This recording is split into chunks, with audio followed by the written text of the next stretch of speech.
Ada sebuah kisah tentang seorang gadis cosplayer menghilang setelah keluar untuk bertemu dengan seorang teman online-nya, dengan tujuan untuk membicarakan tentang rencana mereka membuat sebuah event cosplay.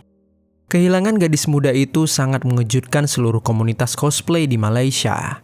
Ketika polisi mendalami laporan ini, mereka menemukan sesuatu yang lebih menyeramkan. Ternyata, berita ini bukan hanya tentang kasus orang hilang, tetapi ini juga merupakan kasus pengeksekusian yang sangat mengerikan. Bagaimana cerita selengkapnya? Jadi, beginilah kisah di baliknya. Pada tahun 2013, di daerah Selangor, Malaysia, ada seorang gadis bernama Eng Yuk Tim yang masih berusia 15 tahun. Eng tinggal dalam sebuah rumah bersama keluarganya yang beranggotakan ibu, adik perempuan, dan juga kakek nenek. Sedangkan ayahnya sejak bercerai dengan ibu Eng, ia memilih untuk tinggal ke daerah Johor. Eng dikenal dengan sosok yang ceria dan juga patuh kepada orang-orang di sekitarnya. Setiap kali Eng ingin pergi ke sekolah atau bermain, Eng tak pernah lupa untuk memberitahu orang tuanya. Selain itu, Eng sangat menyukai segala hal tentang anime Jepang. Bahkan saking sukanya, Eng sampai terjun ke dunia cosplayer untuk meniru karakter-karakter favoritnya. Hal ini juga membuat Eng memiliki banyak teman dalam dunia cosplay tersebut. Eng telah membuat sebuah nama untuk dirinya sendiri sebagai cosplayer di dalam komunitas cosplay Malaysia. Bahkan pada akun sosial medianya, di sana telah dipenuhi dengan foto-foto keren dari kreasi kostum terbarunya. Hal ini menunjukkan betapa Eng sangat berbakat dan memiliki passion dalam hal cosplay. Melalui sosial media inilah, pertama kali Eng berkenalan dengan seseorang yang bernama Pun Wai Hong.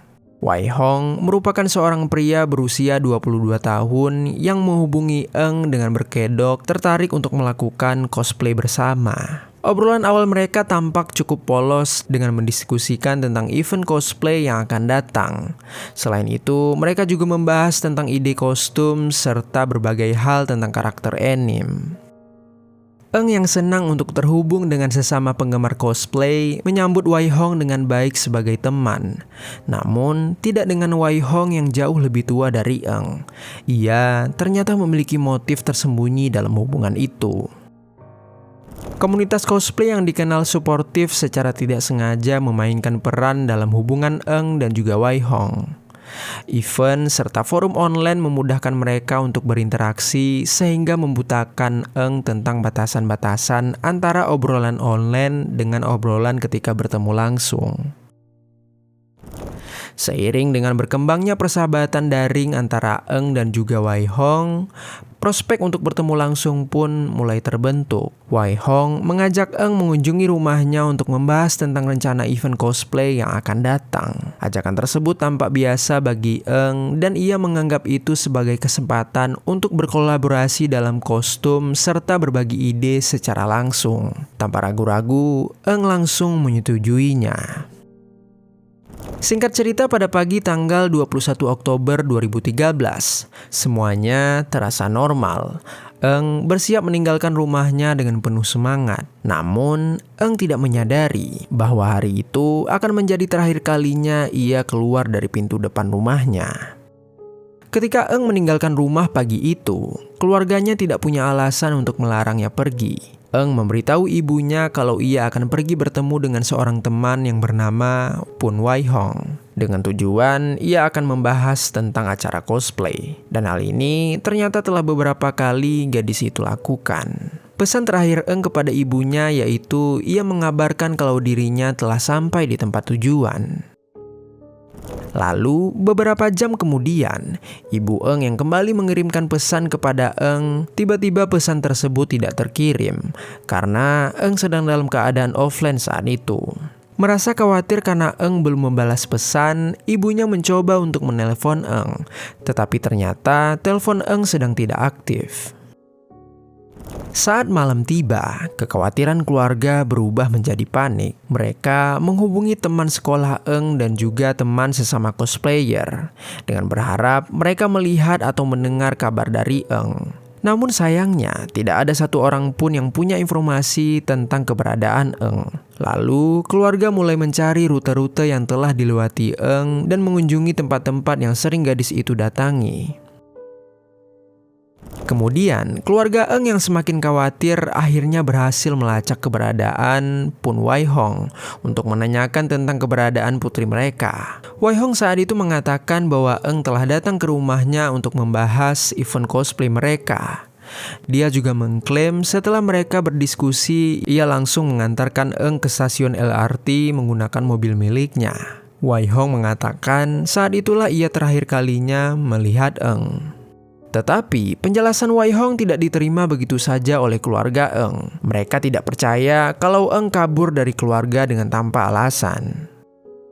Tak butuh waktu lama, keluarga langsung melaporkan kehilangan Eng kepada pihak kepolisian dengan memberikan semua detail yang mereka ketahui, seperti lokasi terakhirnya, nomor telepon, dan media sosial milik Eng. Lalu polisi dengan cepat memulai prosedur standar mereka dengan mengirimkan informasi orang hilang serta langsung melakukan pencarian. Informasi tentang hilangnya Eng langsung tersebar ke sosial media. Ibu Eng juga ikut mengunggah sebuah postingan tentang kehilangan putrinya di Facebook miliknya. Saat pencarian meningkat, para relawan menjelajahi tempat-tempat yang diketahui pernah dikunjungi oleh Eng untuk mencari apapun yang dapat membantu menemukannya. Di samping itu, beberapa anggota komunitas cosplay bahkan mengambil cuti kerja dan juga sekolah untuk bergabung melakukan pencarian. Saat itu, mereka dipimpin oleh Pun Wai Hong sebagai orang terakhir yang melihat Eng.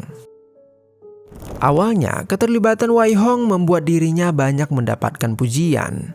Dia mengorganisir tim pencarian, membagikan brosur, dan berpartisipasi aktif dalam diskusi online tentang kehilangan Eng. Namun seiring berjalannya waktu, tindakan Wai Hong mulai menimbulkan kecurigaan.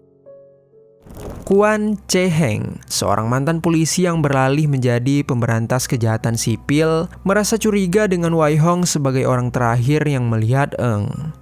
Suatu ketika, Kuan membawa Wai Hong ke sebuah ruangan untuk diinterogasi, dan ia mendesak pria itu untuk jujur. Saat itu, Kuan juga melihat ada bekas gigitan di lengan Wai Hong yang menimbulkan banyak keanehan. Polisi terus mencecar Wai Hong dengan berbagai pertanyaan untuk mengungkapkan kebenaran.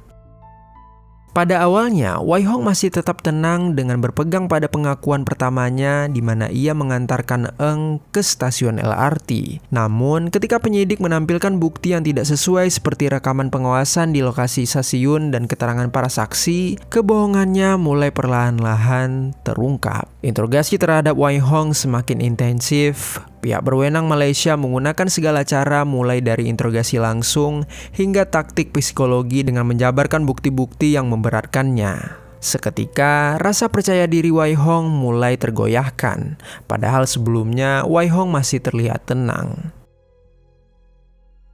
Akhirnya, setelah berjam-jam diberikan pertanyaan tanpa henti, Wai Hong menyerah juga. Dengan sangat mengejutkan, Wai Hong mengaku telah mengeksekusi Eng Yuk Tim. Wai Hong menjelaskan kepada polisi bahwa setelah mengeksekusi Eng, ia memasukkan jasad Eng ke dalam sebuah koper dan membuangnya ke daerah terpencil di kota Kemuning, Shah Alam. Wai Hong kemudian membawa pihak kepolisian ke lokasi tersebut. Dan ketika tiba di sana, mereka menemukan sebuah koper hijau yang tersembunyi di semak-semak, di mana di dalamnya terdapat jasad Eng Yuk Tim yang kepalanya berlumuran cairan merah dan tubuhnya yang telah membusuk. Tim forensik bekerja sepanjang waktu untuk memproses TKP dan memeriksa jasad Eng. Hasil otopsi mengungkapkan kalau Eng telah menderita cedera parah pada bagian kepala yang disebabkan adanya pukulan dahsyat yang berulang kali. Sementara itu, Wai Hong mengklaim ada motif seksual di balik tindakannya tersebut, tetapi tim forensik tidak menemukan adanya tanda-tanda penyerangan di tubuh Eng. Lalu, saat penyidik mengumpulkan bukti-bukti yang ada pada hari kejadian, sebuah berita mengerikan terungkap. Dari pengakuan Wai Hong, saat Eng sedang asik berdiskusi santai dengan dirinya tentang cosplay, suasana menjadi tegang setelah Wai Hong tiba-tiba mengajak Eng untuk berhubungan badan. badan. Namun, Eng menolak dengan tegas permintaan Wai Hong tersebut, dan seketika pertengkaran pun terjadi hingga berujung kekerasan. Wai Hong mengklaim bahwa insiden yang menyebabkan meninggalnya Eng adalah sebuah kecelakaan. Ia mengatakan setelah terjadinya adu mulut, Eng mulanya mengancam Wai Hong menggunakan pistol setrum dan seketika menggigit lengan tangannya. Lalu, untuk membela diri, Wai Hong mendorong Eng sampai jatuh dan kepalanya tertimpa dengan dumbbell yang sangat keras. Ketika itu penglihatan Wai Hong sempat buram karena ia kehilangan kacamatanya. Setelah mengambil kacamata, Wai Hong akhirnya melihat kalau Eng sudah bersimbah cairan merah dan meninggal dunia. Di dalam kepanikan, Wai Hong memutuskan untuk membungkus jasad Eng ke dalam koper dan membuangnya ke daerah terpencil di kota Kemuning, Shah Alam. Sementara itu, jaksa penuntut tidak langsung mempercayai pengakuan dari Wai Hong tersebut. Mereka mempunyai bukti yang menggambarkan situasi kejadian yang sangat berbeda. Mereka berpendapat bahwa tindakan Wai Hong tersebut murni karena kemarahan dan frustasinya setelah Eng menolak permintaannya untuk berhubungan badan. Menurut jaksa, penolakan ini meningkat menjadi pertikaian yang penuh penyerangan. Ketika Eng menggigit tangan Wai Hong untuk membela diri, Wai Hong merasa marah dan mengambil sebuah dumbbell untuk menyerang kepala Eng dengan keras sebanyak 2 kali. Lalu para ahli yang menganalisis kasus ini juga mencatat kalau tindakan setelah mengeksekusi dan memasukkan jasad Eng ke dalam koper untuk dibuang menunjukkan niat yang jelas untuk menyembunyikan kejahatannya. Selain itu, seorang profiler psikologis juga mengatakan bahwa perilaku dari Wai Hong sesuai dengan pola yang terlihat pada seorang pengeksekusi yang menargetkan remaja, seperti melakukan grooming di sosial media, memanipulasi, dan berakhir menjadi penyerangan fisik. Akhirnya, semua mata tertuju pada proses hukum yang akan memutuskan nasib Wai Hong selanjutnya. Pada tahun 2018, Pengadilan Tinggi Shah Alam memutuskan Wai Hong bersalah atas pengeksekusian dan menjatuhkan hukuman eksekusi kepadanya. Bagi banyak orang, putusan ini memberikan penutupan yang memang diharapkan pada kasus yang mengguncangkan Malaysia ini. Tetapi, ini bukanlah akhir dari ceritanya. Lalu setelah 6 tahun kasus itu berlangsung, pada tanggal 12 September 2019, Pengadilan Banding Malaysia meninjau kembali kasus ini. Pengacara Wai Hong saat itu berpendapat bahwa Wai Hong tidak pernah berniat untuk mengeksekusi Eng Yuk Tim. Dan secara mengejutkan, pengadilan ternyata menerima klaim tersebut. Sehingga hukuman eksekusi terhadap Wai Hong dibatalkan dan ia dinyatakan bersalah atas pengeksekusian berencana dengan dakwaan yang lebih ringan. Keputusan tersebut mengejutkan semua orang termasuk keluarga Eng yang masih berduka. Mereka mengungkapkan betapa rumit dan frustasinya mereka untuk mendapatkan keadilan. Pengurangan dakwaan tersebut menyebabkan hukuman yang sangat berbeda bagi pelaku, di mana Wai Hong menerima 22 tahun penjara yang dihitung mundur sejak penangkapannya pada tahun 2013. Ini berarti Wai Hong akan menjalani hukuman kurang dari 2 dekade di balik jeruji besi. Padahal ia telah mengambil kehidupan seorang Eng Yuk Tim yang masih berusia 15 tahun. Di samping itu, jaksa penuntut awalnya mengajukan banding atas keputusan ini dengan harapan pelaku mendapatkan kembali hukuman eksekusi. Namun, dalam langkah yang tak terduga, mereka kemudian mencabut banding tersebut. Mereka memiliki kekhawatiran jika kasus ini dilanjutkan bisa saja menghasilkan hukuman yang lebih ringan untuk pelaku. Selain itu, hal ini juga berpotensi menciptakan preseden buruk untuk kasus pengeksekusian di masa depan. Bagi keluarga Eng, putusan akhir ini merupakan pukulan yang sangat telak, di mana ibu, bibi, dan kakek nenek dari Eng yang telah berharap dapat melihat pelaku menghadapi hukuman terberat, justru mereka dibiarkan menghadapi kenyataan menyakitkan bahwa sang pelaku akhirnya akan bebas nantinya. Ibu Eng yang bernama Sim Yiling menceritakan kesedihannya yang tetap terasa dalam seperti sebelumnya. Bahkan ketika ia merayakan ulang tahun Eng yang ke-22, beratnya rasa kehilangan tak kuat ia abaikan.